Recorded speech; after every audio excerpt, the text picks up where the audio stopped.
देखिए कि JAC board class 10 कर संस्कृत यानी सेम उसी वाला पाठ करना है के सौहार्दम प्रकृते शोभा। इधर सवाल जवाब देखा फार्मे ठीक है। मैं खाली एथी अर्थ बताए दूँ संस्कृत जरूर कर हिंदी वाला। पहला सवाल कहते एक पद में उत्तर लिखे खाए ठीक है। अभी कर क नंबर में है शेर किसके द्वारा दुरावस्था को प्राप्त हुआ, मैंने तुच्छ जीव यानी छोटे छोटे जीव बंदर आदि पक्षी सबके द्वारा ठीक है। ख में है कौन वातावरण को कर्कश ध्वनि से परेशान करता है, कौन करता है, कौवा करता है। फिर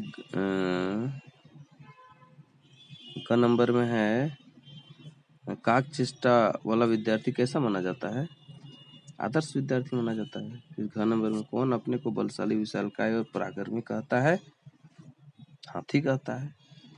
घमीर है अंगा में देख बगुला कैसी मछलियों को क्रूरता से खाता है, तो लाचार और मासूम मछलियों को ठीक है वकरान। अब देख दूसरा नंबर में क्या कहते हैं, नीचे दिए गए प्रश्नों को उत्तर पूरे वाक्यों में लिखना है ठीक है, पूरे वाक्य में लिखेगा। निश्चित रूप से कौन यमराज माना जाता है, मतलब जो दूसरे के द्वारा पीड़ित और डरे हुए जंतुओं की शारीरिक रूप से रक्षा नहीं कर पाता है वह यमराज, इसमें कोई संदेह नहीं है ठीक है। क्या कर उत्तर है लोग, मैं हिंदी में बताया लोग। अब ख में लिखा है बगुला वन्य जीव की रक्षा के लिए किस प्रकार विचार करने के लिए कहता है, तो बगुला शीतल जल में लंबे समय तक ध्यान मग्न स्थित प्रज्ञ के समान बैठकर वन्य जंतुओं की रक्षा के उपाय के लिए चिंतन करने को कहता है। स्थिर हुई के मतलब स्थित प्रज्ञ ध्यान लेके शांत जल में जखन रेवल्यूशन। ग नंबर में क्या कहते हैं, अंत में प्रकृति माता प्रवेश करके लंबे समय से सबसे पहले क्या कहती है, अंत प्रकृति माता प्रवेश करके कहती है कि अरे प्राणियों तुम सब मेरे ही तो संतान हो, आपस में काहे लड़ाई झगड़ा कर रहे हो, सारे भी जंतु एक दूसरे पर आश्रित रहते हैं, यही प्रकृति माता के मैंने समझाते कि लड़ाई झगड़ा ना करा, सब मिलजुल के रहा, सब तो प्रकृति पर आश्रित रहल, सब वन जीव सन कहत है।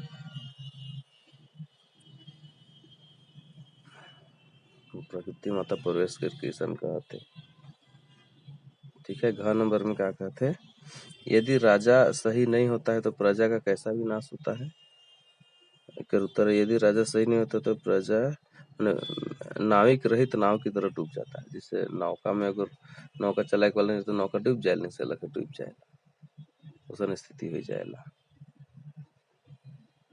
अब अंगा में क्या कहते, अंगा में कहते मोर किस प्रकार नृत्य मुद्रा में स्थित होता है, काल का नाचल, तो मोर पंखों को खोलकर नृत्य मुद्रा में स्थित होता है, पंख खोल कर नाचलू ठीक।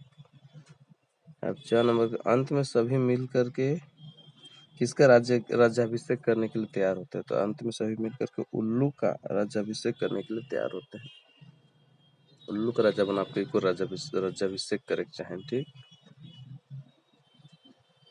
अब 6 नंबर में हमारा होते इस नाटक में कितने पात्र हैं, तो इस नाटक में 11 पात्र हैं। समझ में आएगा कितना। अब आएगा हमारा तीसरा सवाल, रेखांकित शब्द के आधार पर प्रश्न का निर्माण करेगा ठीक, उन्हें चिन्ह जे के रेखा करेला है उकरे अनुसार हमें प्रश्न का निर्माण करेगा। तो कमीशन देखा स्वर छायाम के द्वारा, तो कसम विभक्ति देख और उसके अनुसार किम कर लगाए दे, खाली सवाल बना के नहीं तो कश्याम हो गया, कश्याम खाली लगाए दे हो गया सवाल। श्याम में कौन विभक्ति है उसी तरह से माने कर में हो गया, विभक्ति सेम सेम होना चाहिए ठीक है। किम कर लागी को सवाल बनाते नहीं इससे ले, तो क्या कर तो उसने हो गया वानराभ्या सिंह वानराभ्याम स्वरक्षायाम असमर्थ एवासित। देखा नंबर में क्या बोलता है, देख सुंडेन, सुंडेन में कौन सा विभक्ति है, उकरे अनुसार किम कर, जैसे सुंडेन तो के नहीं गलत ठीक है, सेम विभक्ति लग गलत, तो सवाल बन गलत इस टाइप कर बनी। ग नंबर में देख वनराज पद है, यानी बंदर अपने आप को वनराज पद के लिए ही मानता है, किस पद के लिए मानता है, वनराज पद है यानी कसमाय हो गया ठीक है। बस।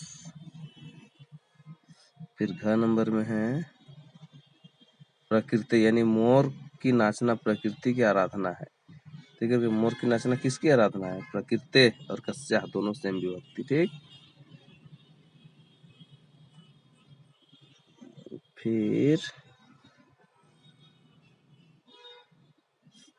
मयूरस्य नृत्यम प्रकृति आराधना। अंगा में क्या बोलता है? सभी प्रकृति माता को प्रणाम करते हैं, प्रकृति मातरम। सभी किसको? तो काम हो जाएगा, काम प्रमन किसको प्रणाम करते हैं? सभी। ये सवाल बन जाएगा। ठीक, बनलक सवाल। अब चौथा सवाल में क्या कहते? शुद्ध प्रश्न के सामने आम यानी हाँ और अशुद्ध प्रश्न के सामने न यानी नहीं लिखना है। आम माने हाँ और ना माने नहीं। सिंह अपने आप को दुखी बताते हुए बंदर को मारता है, तो नहीं, बंदर को तो भगवाएल मारे थोड़ी, कुदायल दो, तो इकर में ना है। ठीक, अब ख नंबर में है का बगुले की ध्वनि होती है। का तो कौआ कर रहा है, बगुला कर थोड़ी, चलिए ना है। अगर ग नंबर कौआ और कोयल का रंग काला होता है। हाँ, आम, आम माने हाँ, सही बात है। घ नंबर में हाथी छोटे शरीर वाला और निर्बल होता है ना, ये तो गलत है, ताकतवर है। अंगा में क्या होता है? मोर बगुले के कारण पक्षी कुल से अपमानित मानता, पक्षी कुल से अपने आप को अपमानित मानता है, तो सही है। फिर च में एक दूसरे से परस्पर सहयोग से प्राणियों का लाभ होता है, सही बात है।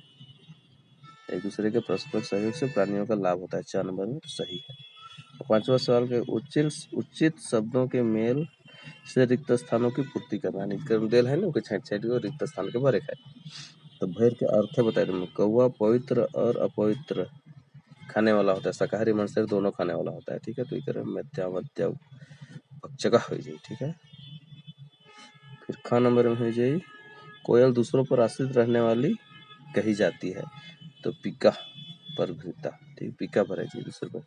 फिर ग नंबर में हो जाए बगुला अविचल बुद्धि स्थिर करके बैठता है। ठीक है, चंचलता के स्थिर करके बैठेला बगुला। फिर घ नंबर में जो मोर सांप को खाने वाला के नाम से भी जाना जाता है। ठीक है, तो अभी यही फिर अंगा में है उल्लू अपने प्रशंसा से रहित और पद से भी कोई लालच नहीं है, उसन टाइप रहेला। ठीक है, तो उल्लू कर में ये है जी। फिर 4 नंबर में जो समय के अनुसार सभी का महत्व होता है, यथा समयम। ठीक है, फिर छठवां सवाल क्या कहते? वाच्य परिवर्तन करके लिखे, माने कर्तरी के कर्म और कर्म के कर्ती। उदाहरण दे, क्रोध शेर इधर उधर दौड़ता और गरजता है, तो इकर ये हो गया कर्तरी, तो इकर कर्म वाच्य में हो जाए क्रोधित शेर द्वारा इधर उधर दौड़ा और गरजा जाता है। ठीक है, कर्तरी वाच्य रहे ओके, कर्म वाच्य, कर्म में द्वारा कर्म तुम्हारे द्वारा सत्य कहा गया है, तो तुम्हारे द्वारा यानी कर्म वाच्य हो गया, यानी तुम सत्य कहते हो, कर्तृवाच्य हो गया। फिर ख नंबर में शेर सभी जंतुओं को पूछता है, तो कर्तृवाच्य हो गया। सिंह के द्वारा सभी जानवर पूछे जाते हैं, कर्म हो गया। फिर कौवा कोयल की संतान को पालता है, ये कर्तृवाच्य हो गया। फिर कौवा के द्वारा कोयल की संतान पाली जाती है, कर्मवाच्य हो गया। फिर घ नंबर में है मोर विधाता के द्वारा पक्षीराज और वनराज बनाया गया है, तो मोर भगवान यानी विधाता के द्वारा है, मोर को भगवान ने पक्षीराज और वनराज बनाया, ये हुई जी कर्म। फिर अंगा में है सभी पक्षी यह चाहते हैं कि कोई पक्षी जंगल का राजा बने, तो सभी पक्षियों के द्वारा यह चाहा जाता है कि वन का राजा कोई पक्षी ही बने, इस तरह से ही गलत। फिर च में देख सभी मिल करके प्रकृति के सौंदर्य का प्रयत्न करते हैं, तो एकत्रित ही गलत, तो सभी के द्वारा मिल करके प्रकृति में सौंदर्य का प्रयत्न किया जाता है, कर्मवाच्य ही गलत, कर्तृवाच्य कर्मवाच्य में बदले है। और 7वां सवाल का कहते समास विग्रह या समास पद बनाना है। ठीक है, तुच्छ जीवाय यानी तुच्छ है जो जीव, तुच्छ है जीवाय, वृक्षों पर यानी वृक्ष के ऊपर, तो इकर क्या हो जाए? इकर विग्रह करेगा, वृक्षस्य ऊपरी, अलग अलग विग्रह। ठीक, फिर पक्षी नाम सम्राट यानी पक्षियों का सम्राट, तो पक्षी सम्राट। अलग अलग रह सके एक ठो गिर देली, ठीक। फिर स्थिति प्रज्ञा यस्य स माने जिसकी बुद्धि स्थिर प्रज्ञ हो, तो स्थित प्रज्ञा। फिर अपूर्वम जो पूरा नहीं हो, जैसे अनपूर्वम, ठीक है। व्याघ्र चरित्र यानी बाघ और चीता, तो व्याघ्र च चित्र का च, इस तरह से माने विग्रह कर या समस्त पद लिख, इस तरह लिखे थे। जो टुकड़ा है उसको जोड़ दे और जोड़ है उसको टुकड़ा करके लिख। चल पाठ तो सिराई गलक, संस्कृत पढ़, ओकर बाद मैं समझाऊं से समझ।